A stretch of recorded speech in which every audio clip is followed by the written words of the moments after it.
ఈ రోజు మనం 2016లో రిలీజ్ అయిన 'కిల్లింగ్ గ్రౌండ్' అనే మూవీని ఎక్స్‌ప్లెయిన్ చేసుకోబోతున్నాం. ఈ మూవీలో మనకి ప్రతి క్షణం తర్వాత ఏం జరుగుతుంది, వీళ్ళు తప్పించుకున్నారా లేదా అన్న టెన్షను, ఇంట్రెస్టింగు ప్రతి ఒక్క ఎమోషను మనలో కలుగుతూ ఉంటుంది. ఫైనల్‌గా మూవీ అయిపోయేలోపు మీరు ఒక మంచి సాటిస్ఫైయింగ్‌తో ఈ వీడియోని వదిలి వెళ్తారు. మరి ఇంకెందుకు లేట్ చేయటం, మనం మూవీ స్టోరీలోకి వెళ్ళిపోదాం. మూవీ స్టార్టింగ్ సీన్‌లో మనకి శాండ్ అలాగే ఇయాన్ అనే ఒక ఇద్దరు లవర్స్ అడవిలో క్యాంపింగ్ చేయడానికి వెళ్తూ ఉంటారు. వెళ్లే దారిలో పబ్ కనిపిస్తే వాళ్ళు ఆగుతారు. డ్రింక్స్ తేవడానికి శామ్ లోపలికి వెళ్తుంది. కార్ పార్కింగ్ దగ్గర ఉన్న ఇయాన్ తను వెళ్లే రూట్ ని చెక్ చేస్తూ ఉంటాడు. ఆ పక్కనే కేజ్ లో ఉన్న బ్యాంజో అనే డాగ్ మరుగుతూ ఉంటుంది. అంతలో ఆ డాగ్ ఓనర్ అయిన జర్మన్ అక్కడికి వచ్చి ఆ డాగ్ ని ఇంకా చాలే ఆపు అని కంట్రోల్ చేస్తాడు.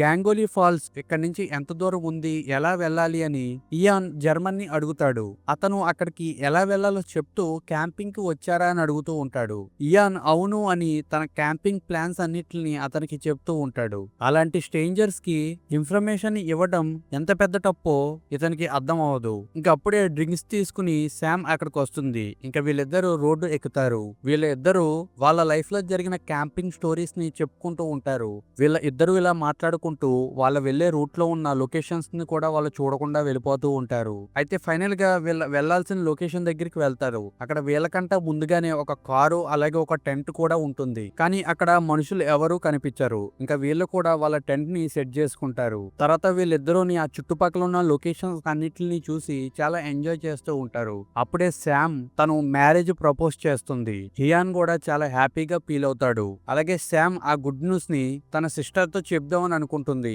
కానీ ఆ లొకేషన్ లో ఫోన్ సిగ్నల్స్ రావు. మరొక వైపు జర్మన్ తన ఇంటికి వస్తాడు. అక్కడ చూక్ అనే ఒక వ్యక్తి మంచం పైన పడుకుని ఉండటం మనకు చూపిస్తారు. నెక్స్ట్ సీన్ లో వీళ్ళిద్దరూ కారులో కూర్చుని ఒక అమ్మాయిని గమనిస్తూ ఉంటారు. ఇక్కడ వాళ్ళిద్దరూ ఏదో ప్లాన్ చేస్తున్నట్టు మనకు అర్థమవుతుంది. ఇంకొక వైపు క్యాంపింగ్ సైట్ లో ఉన్న ఇయాన్ కి ఒక క్యాప్ దొరుకుతుంది. ఆ క్యాప్ పై ఓలీ అని రాసి ఉంటుంది.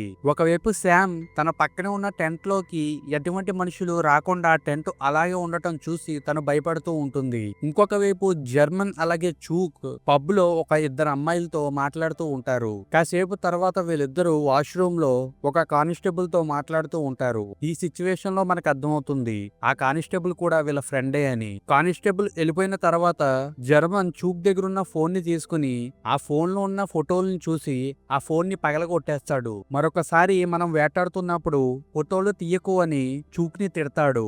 మరొక వైపు క్యాంపింగ్ లో ఉన్న శామ్ ఆ ఖాళీగా ఉన్న టెంట్ గురించి ఇయాన్ తో చెప్తూ భయపడుతూ ఉంటుంది. అలాగా తర్వాత రోజు అయిపోతుంది. తర్వాత రోజు శామ్ తను ఇంకా తనలో ఉన్న ఆత్రని ఆపుకోలేక ఆ టెంట్ లో ఎవరన్నా ఉన్నారో లేదో అని చూడడానికి ఆ టెంట్ దగ్గరికి వెళ్లి ఆ టెంట్ ని ఓపెన్ చేసి చూస్తుంది. లోపల సామానం అంతా చిందరవందరగా పడి ఉంటుంది. ఆ విషయం ఇయాన్ తో కూడా చెప్తుంది. వీళ్ళిద్దరూ ఈ విషయాన్ని పోలీసులకి చెప్పాలి అని అనుకుంటారు. కానీ ఆ ప్లేస్ లోని సిగ్నల్స్ ఉండవు. సరే కారులో వెళ్లి చెప్దాం అనుకుంటే వాళ్ళ కార్ టైర్ కున్న గాలి కూడా పోయి ఉంటుంది. ఇక వీళ్ళిద్దరూ ఇప్పుడు ఎలాగని ఆలోచిస్తూ ఉంటారు. శామ్ తన టెంట్ దగ్గరికి వెళ్లి తన సామానాన్ని తీసుకొస్తూ ఉంటుంది. అప్పుడే తన వెనకాల ఒక చిన్న పిల్లాడు నడిచి వస్తూ ఉంటారు. కానీ శామ్ అది గమనించదు. కారు దగ్గరికి వెళ్ళిన తర్వాత అక్కడే ఉన్న ఇయాన్ నాకు వాటర్ కావాలి అని అడగటంతో శామ్ మళ్ళా టెంట్ దగ్గరికి వెళ్తుంది. ఈసారి వెళ్లేదారిలోని ఆ పిల్లవాడు కళ్ళు తిరిగి కింద పడిపోయి ఉంటాడు. ఆ పిల్లవాడిని శామ్ చూస్తుంది. అయితే ఆ పిల్లవాడికి చాలా గాయాలు అయ్యి ఉంటాయి. ఆ పిల్లవాడు ఆకలితో అలమటించిపోతూ మూర్చపోయి పడి ఉంటాడు. ఒకవైపు డాక్టర్ అయిన ఇయాన్ ఆ బాబును పట్టుకుని చెక్ చేస్తాడు. ఇతన్ని వెంటనే హాస్పిటల్ కి తీసుకెళ్లాలి అని అంటాడు. అయితే వాళ్ళ కారుకి గాలి లేనందువలన పక్కనున్న కారులోకి వెళ్లి కీస్ గురించి నెతుకుతూ ఉంటాడు. కరెక్ట్ గా అదే సమయంలో అక్కడికి చూక్ వస్తాడు. అతను ఇక్కడే నేను లోకల్లో హంటింగ్ చేస్తూ ఉంటాను అని వీళ్ళతో చెప్పి బాబు పేరెంట్స్ ని ఎదుగుతాకి నేను సహాయం చేస్తాను అని అంటాడు. ఇంకా చూక్ తో పాటుగాని ఇయాన్ కూడా వెళ్తూ ఉంటాడు. శామ్ ని కారులో ఉండమని అంటారు. ఈ సిచ్యువేషన్ లోని మనకి ఒక విషయం క్లారిటీ అవుతుంది. ఆ పిల్లవాడు మన ఎవరో కాదు, శామ్ పక్క టెంట్ లోని వచ్చిన కపుల్ కి సంబంధించిన వాడే అని. నెక్స్ట్ సీన్ లోని అక్కడ టెంట్ వేసుకున్న వాళ్ళ కథని చూపిస్తూ ఉంటారు. వాళ్ళ క్యాంపింగ్ లోని హస్బెండ్ అలాగే వైఫ్ తో పాటుగాని వాళ్ళ ఇద్దరు పిల్లలు కూడా వస్తారు. అందులో టీనేజ్ లో ఉన్న అమ్మాయి పేరు ఎం, అలాగే మనకి తెలిసిన పిల్లవాడైన ఈ పిల్లవాడి పేరు ఓలీ. వీళ్ళ నలుగురు జనాలకి దూరంగా ఉండడానికి ఈ ప్లేస్ కి క్యాంపింగ్ చేయడానికి వస్తారు. అలాగే వీళ్ళ నలుగురు ఆ రోజు నైట్ కూడా ఫుల్ గా కవర్లు చెప్పుకుంటూ ఎంజాయ్ చేస్తూ ఉంటారు. ఇక తర్వాత రోజు ఈ ఇద్దరు వైఫ్ అండ్ హస్బెండ్ అలాగే ఆ చిన్న పిల్లవాడైన హోలీని తీసుకుని తీసుకుని అడవిలోకి ట్రెక్కింగ్ కి వెళ్తారు. టెంట్ దగ్గర నేను ఉంటాను అని చెప్తుంది. అలాగే వాళ్ళు వెళ్లేటప్పుడు వాళ్ళని ఫోటో తీస్తూ ఉంటుంది. ఈ ఫోన్ ని ఆల్రెడీ మనం ముందే చూసుంటాం. మనకి ఇందాక సీన్ లో బాత్రూమ్ లోని జర్మన్ పగలగొట్టిన ఫోన్ ఇంకెవరిదో కాదు, ఎమ్మదే. అయితే క్యాంపింగ్ దగ్గర ఉన్న కి ఏయో వింత శబ్దాలు వినిపిస్తూ ఉంటాయి. అందుకు ఆమె భయంతో తన కారులోకి వెళ్లి తన పేరెంట్స్ గురించి వెయిట్ చేస్తూ ఉంటుంది. కొద్ది సమయం తర్వాత ఆమెకి నిద్ర వచ్చి అదే కారులో పడుకుంటుంది. అదే సమయంలో అక్కడికి జర్మన్ అలాగే చూకు వాళ్ళ కారులో వస్తారు. అయితే ఇక్కడ చూకు చాలా దరిద్రంగాని పడుకున్న కారు పైన మూత్రాన్ని పోస్తూ ఉంటాడు. అలాగే వీళ్ళిద్దరూ ఆ కారులో ప్రశాంతంగా పడుకున్న ని చూస్తారు. ఇక్కడ చూకు ప్రొసీడ్ అవ్వాలి అని అనుకుంటూ ఉంటాడు. ఇక్కడ జర్మన్ ఒక్క నిమిషం ఆగు అని చెప్పి అక్కడ ఉన్న టెంట్ లో ఎవరన్నా ఉన్నారో లేడో అని చూడడానికి వెళ్తాడు. కొద్ది సమయం తర్వాత నిద్రలేస్తుంది. తను చూక్ ని చూసి భయపడుతుంది. బయట ఉన్న చూకు కారులోంచి బయటికి రాని ఆమెని భయపెడుతూ ఉంటాడు. కానీ మాత్రం కారుని దిగదు. కారులో ఉన్న హారన్ ని కొడుతూ తన పేరెంట్స్ ని అలర్ట్ చేస్తూ ఉంటుంది. ఇంకొక వైపు జర్మన్ కి చాలా కోపం వచ్చి తన దగ్గర ఉన్న గన్ ని ఏం చేసి కారులోంచి బయటికి రాకపోతే నిన్ను కాల్ చేస్తాను అని అంటాడు. ఇక కూడా ఏమీ చేయలేక ఆ కారులోంచి బయటకు వస్తుంది. అదే సమయంలో ఫాదర్ పరిగెట్టుకుంటూ అక్కడికి వస్తాడు. అక్కడ జరుగుతున్న చూసి అతను షాక్ అవుతాడు. జర్మన్ షూకు అతని మీద అటాక్ చేస్తారు. ఇంకొక వైపు వైఫ్ ఆ బాబుని టెంట్ లో దాచిపెట్టి వీళ్ళ మీద అటాక్ చేయడానికి వస్తుంది. చూక్ మీద పడి తనను పట్టేసుకుని ని పారిపో అని అంటుంది. కానీ జర్మన్ తన దగ్గర ఉన్న గన్ ని గాల్లోకి ఫైర్ చేసి నువ్వు రాకపోతే మీ ఫాదర్ ని చంపేస్తాను అని అంటాడు. తర్వాత సీన్ లో వీళ్ళందరి మూతులకి టేప్స్ ని వేసి అడవిలోకి తీసుకువెళ్తారు. తర్వాత సీన్ లో వీళ్ళందరినీ చాలా దారుణంగా హింసిస్తూ ఉంటారు. అందరినీ చెట్లకి కట్టేసి ఉంటారు. అలాగే అలాగే వాళ్ళ అమ్మ ఒంటి మీద బట్టలు ఉండవు. వీళ్ళందరి ఒంటి మీద చాలా పెద్ద పెద్ద గాయాలు అయ్యి ఉంటాయి. వీళ్ళిద్దరూ వాళ్ళని ఎంతో ఇబ్బంది పెడుతూ ఉంటారు. ఇక్కడతో ఆ టార్చర్ ని ఆపకుండా వీళ్ళిద్దరూని వాళ్ళ తలపైన డ్రింక్ క్యాన్స్ ని పెట్టి వాటిని షూట్ చేస్తూ ఉంటారు. ఆ క్రమంలోని ఫాదర్ చనిపోతాడు. అలాగే వాళ్ళ మదర్ కూడా చనిపోతారు. అక్కడి నుంచి వీళ్ళిద్దరూ వెళ్ళిపోయేటప్పుడు ఫోన్ ని తీసుకుంటారు. అందులో ఉన్న ఫోటోలోని ఇంకో పిల్లవాడు ఉన్నారు అన్న విషయం తెలుసుకుని వాళ్ళ ఉన్న టెంట్ దగ్గరికి వెళ్లి ఆ పిల్లవాడు కోసం నెతుకుతూ ఉంటాడు. కానీ ఆ పిల్లవాడు అప్పటికి ఆ టెంట్ లోంచి బయటికి నడుచుకుంటూ ఎక్కడికో వెళ్ళిపోయి ఉంటాడు. ఇప్పుడు ప్రెసెంట్ సీన్ లోకి వస్తేని చూక్ తో పాటుగాని ఇయాను ఆ అడవిలో నడుచుకుంటూ వెళ్తేని వీళ్ళ డెడ్ బాడీస్ కనపడతాయి.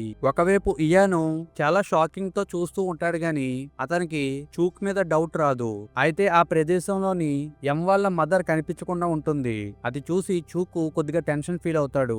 అయితే కొద్ది దూరంలోనే వాళ్ళ మదర్ కొనుగుపురితో పడి ఉంటుంది. అయితే ఇయాన్ డాక్టర్ కాబట్టి అది చూసి నేను కాపాడుతాను అని అంటూ ఉంటాడు. కరెక్ట్గా అదే సమయంలోని వెనక వైపు ఉన్న చూకు తన గన్తోని వాళ్ళ మదర్ ని కాల్చి చంపేస్తాడు. అది చూసిన ఇయాన్ షాక్ అయిపోతాడు. అప్పుడే ఇయాన్ కి అర్థమవుతుంది నాకు నేనే వచ్చి ట్రాప్ లో ఇరుక్కున్నానా అని అనుకుంటూ ఉంటాడు. ఇయాన్ చూక్ ని దూరంగా తోసేసి అక్కడి నుంచి పారిపోతూ ఉంటాడు. చూకు కూడా ఇయాన్ ని చేస్ చేస్తూ ఉంటాడు. చూక్ గన్తో మాత్రం షూట్ చేయడు. ఎందుకంటే వాళ్ళని పట్టుకుని వీళ్ళిద్దరు శాడిస్టులు కాబట్టి ఇబ్బంది పెట్టి చంపడమే వాళ్ళకి ఇష్టం కాబట్టి. మరొక వైపు జర్మన్ శ్యామ్ దగ్గరికి వస్తాడు. తన దగ్గర ఉన్న గన్తోని కారు అద్దాల్ని పగలగొట్టి బయటికి రా అని అంటూ ఉంటాడు. శ్యామ్ ధైర్యంగా తన దగ్గర ఉన్న కత్తితోని అతని చేతికి గాయం చేసి బాబుని తీసుకుని అక్కడి నుంచి పరిగెడుతూ ఉంటుంది. ఒకవైపేమో ఇయాన్ని తవ్వుతూ చూకు వస్తుంటే ఇంకొక వైపు శ్యామ్ ని తవ్వుతూ జర్మన్ వస్తూ ఉంటాడు. వీళ్ళతో పాటుగా డాగ్ కూడా వాళ్ళ వైపు పరిగెడుతూ వెళ్తూ ఉంటానని మనకి చూపిస్తారు. అయితే అలా పరిగెడుతున్న ఇయాన్ కొద్దిగా తెలివిగా ఆలోచించి ఒక ప్లేస్ లో పడుకుంటాడు. అయితే అప్పటికే చిరాకుతో చూకు గన్తో షూట్ చేస్తూ ఉంటాడు. అలాగే ఆ బుల్లెట్ వెళ్లి కూడా తాగుతుంది. ఇయాన్ చనిపోయాడు అని చూకు వెళ్లి చూస్తేని అక్కడ ఆ బుల్లెట్ వెళ్లి జర్మన్ కి తగులుతుంది. ఇక్కడ ఈ సిచ్యువేషన్ లోని అందరికి ఒక సాటిస్ఫైయింగ్ అవుతుంది. వీడికి ఇలాగే జరగాలి అని. కరెక్ట్ గా అదే సమయంలోని హోలీ ఏడుస్తున్న శబ్దం చూక్ కి వినపడుతుంది. ఆ సౌండ్ కి అక్కడికి వెళ్లి చూక్ శ్యామ్ దగ్గర ఉన్న బేబీని తీసుకుని దూరంగా విసిరేస్తాడు. ఇంకొక వైపు దాక్కున్న ఇయాన్ లెగిసి జర్మన్ పక్కన ఉన్న గన్ ని తీసుకుందామని అనుకుంటాడు. కానీ అతనికి భయం వేసి మళ్ళా వెళ్లి అదే ప్లేస్ లో దాక్కుంటాడు. నిజంగా ఇతనికి ఇంత భయం ఉన్నప్పుడు ఒక అమ్మాయిని తీసుకుని అడవిలోకి ఎందుకు వచ్చారో మరి. ఇంకొక వైపు జర్మన్ ఈ పెయిన్ నేను భరించలేను, నన్ను చంపేయని అంటేని చూకు కూడా అతన్ని గన్తో కాల్చి చంపేస్తాడు. తర్వాత శ్యామ్ ని బెదిరిస్తూ ఆ డెడ్ బాడీస్ ఉన్న ప్లేస్ కి తీసుకువెళ్తాడు. అక్కడ శ్యామ్ ని కట్టేసి నువ్వు నీ బాయ్ ఫ్రెండ్ ని గట్టిగా పిలువు అని అంటూ ఉంటాడు. అయితే ఆమె పిలవదు. ఇక చూకే నువ్వు రాకపోతే నీ గర్ల్ ఫ్రెండ్ ని చంపేస్తా చంపేస్తాను అని అంటూ ఉంటాడు. తన పైన గన్ పెట్టి బెదిరిస్తూ ఉంటాడు. ఇంకొక వైపు ఇయాన్ ఆ బాబు గురించి వెతుకుతూ ఉంటాడు గాని ఆ బాబు కనిపించడు. ఇక ఇతను జర్మన్ కారు దగ్గరికి వెళ్లి పోలీసులకి ఇన్ఫార్మ్ చేద్దామని అనుకుంటాడు. ఇక ఆ కార్ ని స్టార్ట్ చేసి పోలీసుల దగ్గరికి వెళ్దామని అనుకుంటాడు. ఆ కార్ సౌండ్ వినిపించగానే చూకు ఈడు ఒక పిరికి పందే అని అంటూ ఉంటాడు. ఇంకొక వైపు శామ్ అతను పిరికివాడు కాదు, ఒక చిన్న బాబుని కాపాడిన హీరో అని ఆమె అనుకుంటూ ఉంటుంది. కానీ నిజానికి ఆ బాబు అడవిలోనే ఉంటాడు. ఆ బాబుకి తోడుగాని డాగ్ ఉంటుంది. తర్వాత సీన్ లో చూకు ఇయాన్ని పట్టుకోవడానికి శామ్ ని తీసుకుని వెళ్తూ ఉంటాడు. కానీ అప్పటికే ఇయాను పోలీసుల దగ్గరికి వెళ్లి మొత్తం విషయాన్ని చెప్పేస్తాడు. అయితే ఇంకొక వైపు శాము ఎలాగైనా తప్పించుకోవాలి అని కంటిన్యూస్ గా చూకుని కొడుతూ ఉంటుంది. అయితే చూకు తన కారుని ఒక చెట్టుకి గుద్దిచ్చేస్తాడు. ఇక్కడ కట్ చేస్తే రాత్రి అవుతుంది. శామ్ కి మెలకువ వస్తుంది. ఆమె బయటికి చూస్తే పోలీస్ కార్లు ఈమె దగ్గరికే వస్తున్నాయి అన్న విషయం ఆమె చూస్తుంది. అందుకు వాళ్ళకి నేను ఇక్కడ ఉన్నాను అని తెలియడానికి కార్ లైట్స్ ని ఆన్ చేస్తుంది. పోలీసులు కూడా స్లోగా ఈమె కారు దగ్గరికి వస్తూ ఉంటారు. కరెక్ట్ గా అదే సమయంలోని చూకు దూరం నుంచి ఆ పోలీసుల్ని కాల్ చేస్తాడు. మళ్ళీ ఈ శామ్ అండ్ ఇయాన్లు చూకి దొరికిపోతారు. అయితే శామ్ చెట్లలో దాక్కుంటుంది. అయితే చూకు ఇయాన్ దగ్గరికి వచ్చి నువ్వు బయటికి రాకపోతే నీ బాయ్ ఫ్రెండ్ ని చంపేస్తాను అని అంటాడు. ఇక శామ్ కూడా ఏమీ చేయలేక బయటికి వస్తుంది. చూక్ గన్నం చూపించి మీ ఇద్దరు కారులోకి ఎక్కండి అని అంటాడు. ఒకవైపు శామ్ అలాగే ఇయాన్లు ఈ రాత్రి మనకి ఎలా గడుస్తుందో అని ఉనికిపోతూ భయపడుతూ ఉంటారు. ఈ మాటల్లో ఇయాన్ బాబు హోలీని కాపాడలేదు అన్న విషయం శామ్ అర్థం చేసుకుంటుంది. శామ్ కి ఇయాన్ మీద ఉన్న కొద్దిపాటి ఇంట్రెస్ట్ కూడా పోతుంది. అప్పటికే శామ్ చాలా చిరెట్టిపోయి ఉంటుంది. అందుకు ఆ కార్ స్పీడ్ ని ఒకటేసారి చాలా స్పీడ్ గా పెంచేస్తుంది. అలాగే ఒకటేసారి కారు పడిపోయేలాగా స్టీరింగ్ ని పక్కకు తిప్పుతుంది.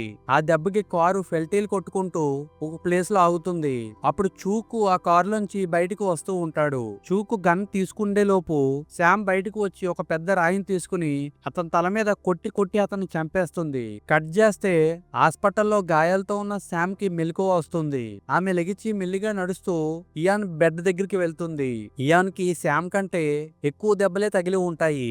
అయితే పాపం వీళ్ళిద్దరూ ఏదో ఒంటరిగా టైం ని స్పెండ్ చేద్దామని ఎవరూ లేని ప్లేస్ కి వెళ్తే ఇంత ఘనకార్యం జరుగుతుంది. అయితే ఈ సిచ్యువేషన్ లోని అడవిలో ఉన్న బాబుకి ఏమైంది అన్నది ఒక మిస్టరీగానే ఈ మూవీ ఎండ్ అయిపోతుంది. ఫ్రెండ్స్, ఇక్కడి వరకు ఈ వీడియో చూసిన వాళ్ళు నా ఎక్స్ప్లెనేషన్ మీకు నచ్చినట్లయితే ఈ వీడియోకి ఒక లైక్ చేసి మన ఛానల్ సబ్స్క్రైబ్ చేసుకుని మీకు తోచిన కమెంట్ ఏదో ఒకటి చేయండి. మీ కమెంట్సే నా మోటివేషన్. అలాగే ఇంకొక మంచి వీడియోతో నేను త్వరలోనే మీ ముందుకు వస్తాను ఫ్రెండ్స్.